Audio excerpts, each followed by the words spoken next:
Garcia and Haney are finally set to clash, and it won't be close. Devin Haney is set to defend his WBC super lightweight strap against longtime rival and former interim WBC lightweight champion Ryan Garcia. We're going to compare the two fighters and give them a numbered rating based on power, speed, defense, stamina, chin, and ring IQ. But first, let's quickly lay down some facts. Timestamps are in the description. Let's start with Devin Haney. Devin is a 2-division world champion and a former undisputed champion at 135. He's beaten 7 world champions to date in Yuri Yorkis Gamboa, Jorge Linares, Jojo Diaz, George Kambosos twice, Vasily Lomachenko, and Regis Prograis. Ryan Garcia, on the other hand, is the former interim WBC lightweight champion and is ranked as the number 6 super lightweight by the WBC. He's officially only beaten 1 world champion in Javier Fortuna. They've officially fought 6 times in the amateurs. Both of them have 3 wins against each other. It is worth noting that Haney beat Garcia twice right before they made their pro debuts. Make of that what you will. Haney stands at 5'8" with a 72-inch reach. Garcia was once listed as 5'10", but more and more reports say that he actually stands at 5'8.5" with a 70-inch reach, giving Haney a 2-inch reach advantage. Overall, both of these men are fairly similar in stature. With that out of the way, let's get into the ratings. Now, on paper, you would be right to assume that Devin is probably the weaker of the two.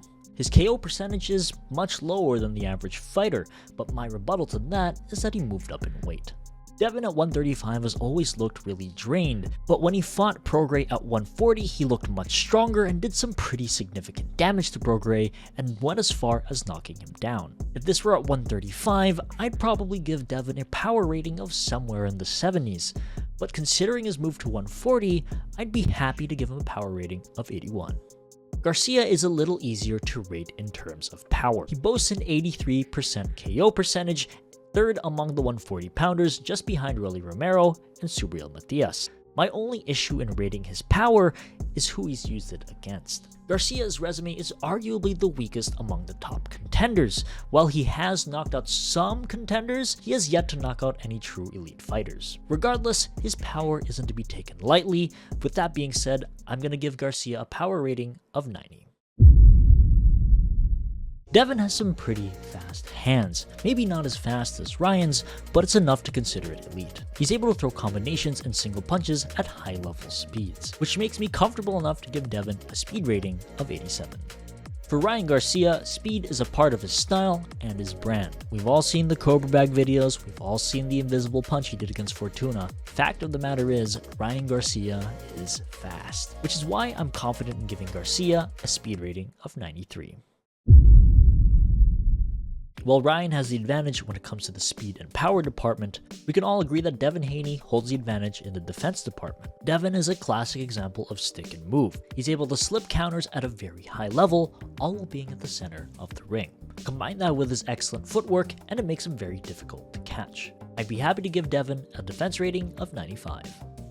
As for Ryan, defense is probably one of his biggest weaknesses. He lacks the defensive fundamentals to compete with elite opponents. For those of you who are still new to boxing, Ryan Garcia has developed an awful habit of dropping his hands, more specifically on his right side. Anytime he threw that trademark left hook, he would leave himself exposed for a left-hand counter.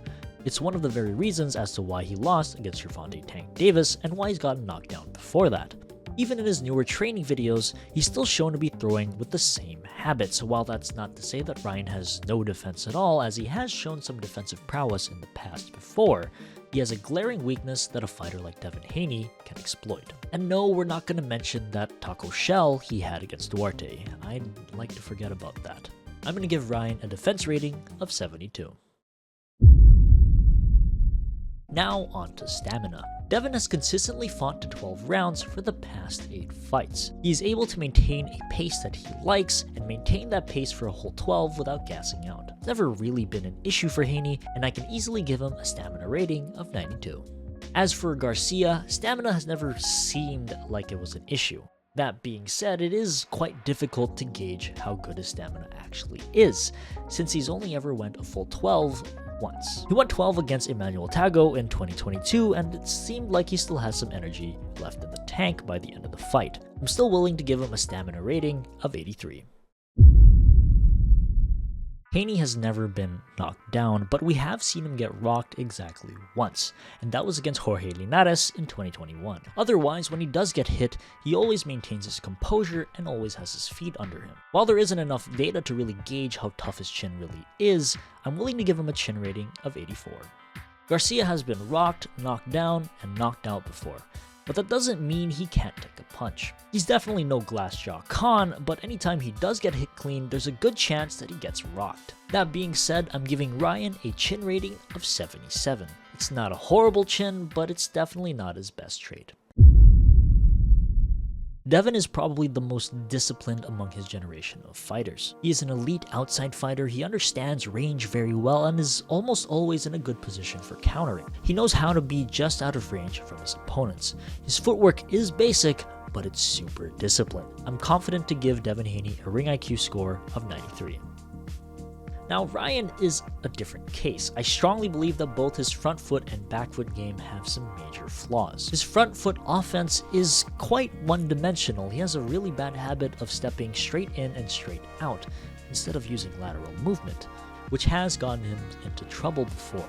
On top of that, he doesn't seem to like to play by his strengths. A good example of that was against Tank. He fought a much smaller, much shorter man on the inside. The same goes for his back foot game. He has a tendency to back up to the ropes and plant his feet. He often finds himself taking unnecessary damage as a result. I'm giving Ryan Garcia a ring IQ rating of 74.